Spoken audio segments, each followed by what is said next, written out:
All right, here's the last video for our Unit 7 study guide. We are writing this section, we are writing these numbers into scientific notation. When something starts out as a decimal, I know that it'll have a negative exponent.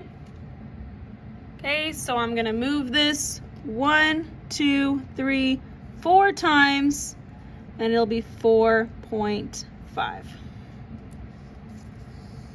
Okay, same thing when it starts out as a decimal, I know that it's going to be a negative exponent. 1, 2, 3 times. Okay, this is starting out as a very large number, so it will be a positive exponent. 1, 2, 3, 4, 5, 6, 7, 8, 9, 10, 11. And now it is 2.37.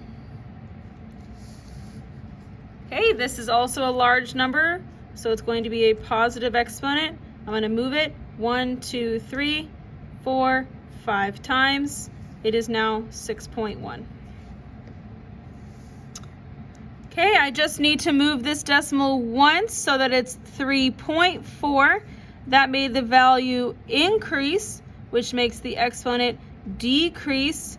So now it is 10 to the 4th. Okay, I need to move the decimal twice, so that it is 1.25. It decreased 2 moves, which means the exponent will increase 2. Negative 3 plus 2 is negative 1, so it's times 10 to the power of negative 1. Okay, 13, I know it doesn't say it, but we are just going to simplify these expressions, and we are going to make sure that our exponents are positive.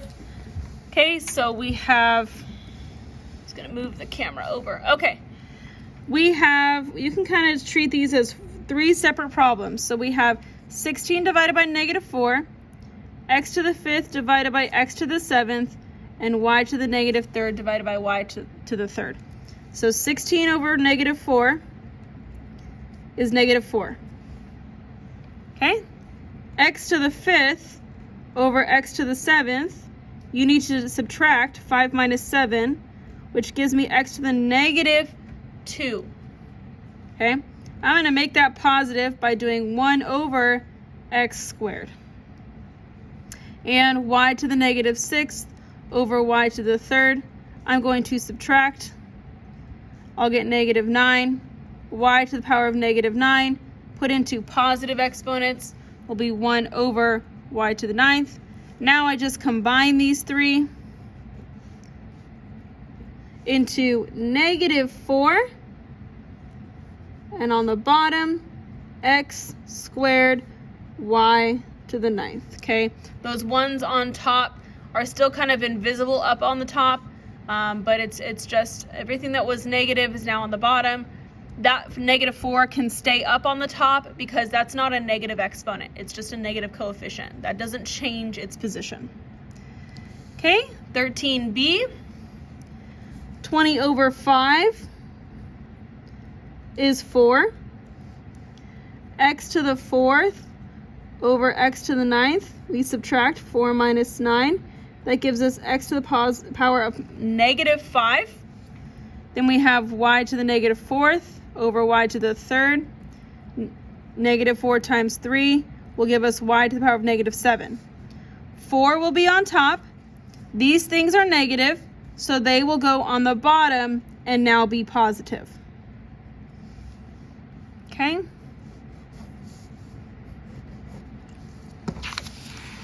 Number 14, we'll have 18 over 16 and y to the 5th over y cubed. Divide both those by 2. You'll get 9 over 8. Subtract the exponents. You'll get y squared. Put them together. 9 over 8. Y squared is positive, so it stays up on top. And number 14, 10 over 15 and y to the 7th over y to the 4th. They can both be divided by 5. You'll get 2/3. Here you subtract the exponents. You'll get y to the power of 3. Put it all together. That is a positive exponent, so it stays on the top of a fraction, just like that. Okay, 15a, you will just multiply the coefficients together and then multiply the exponents together. 9 times 3 is 27.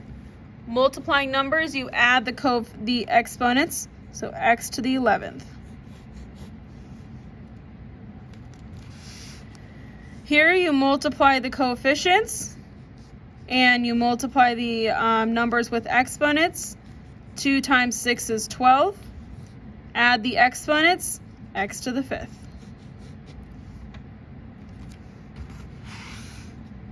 Okay, anything to the power of 0 is 1, so that is 1 times 7 to the power of 5. That's just 7 to the power of 5. 1 times 7 to the power of 5 doesn't really change it. It's just 7 to the power of 5. Again, anything to the power of 0 is 1.